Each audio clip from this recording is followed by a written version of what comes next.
Bank के ऊपर डकैती की वारदात हुई थी, जिसमें 3 बामुसल्ला नकाबपोश बैंक के अंदर पैसे होकर उसको जख्मी किया। 42 लाख की रकम लूट कर फरार हो गए। बिस्मिल्लाहिर्रहमानिर्रहीम।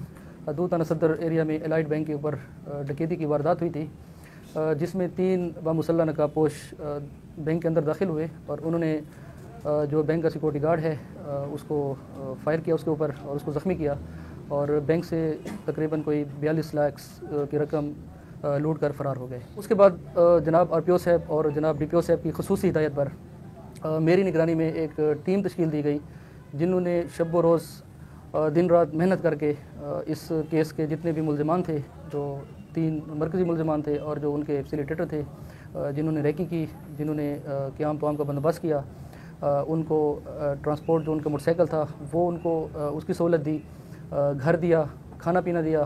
तो जितने भी इसमें मुल्ज़िमान थे हमने तमाम को ट्रेस किया अल्हम्दुलिल्लाह, और जो मरकज़ी मुल्ज़िमान थे उनको भी ट्रेस किया, जिनमें से 2 मरकज़ी मुल्ज़िमान अभी तक अदम गिरफ़्तार हैं और एक जो मरकज़ी मुल्ज़िम है जिसका नाम है खान मोहम्मद सन ऑफ फ़ातेह जान, रेजिडेंट ऑफ अपर दीर, उसको हमने अरेस्ट किया और उसके कब्ज़े से 4 लाख रुपए जो लूटी गई रकम थी वो रिकवर की।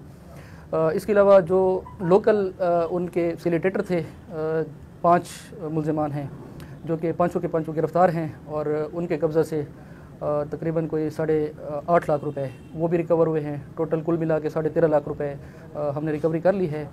और जो 2 मुल्ज़िमान हैं मरकज़ी मुल्ज़िमान, एक का नाम है सफदर सन ऑफ अख्तर और दूसरा अमजद सन ऑफ याकूब। सफदर जो है वो बेसिकली डी खान का है और जो अमजद है वो बेसिकली सवाबी का है।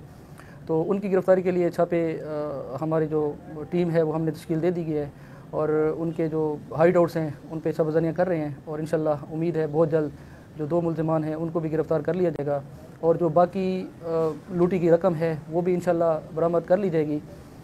तो जो हमारे लोकल जितने भी फैसिलिटेटर थे वो गिरफ़्तार हैं और उनसे हमने रकम भी बरामद कर ली है। और जो डकैती में पिस्टल इस्तेमाल हुए थे, 30 बोर पिस्टल थे, वो 2 पिस्टल भी हमने रिकवर किए हैं। इंशाल्लाह बाकी जितनी रकम है और अदम गिरफ़्तार जो मुल्ज़िमान हैं उनको भी बहुत जल्द कानून के कटहरे में लाकर इंशाल्लाह उनको सज़ा दिलवाई जाएगी।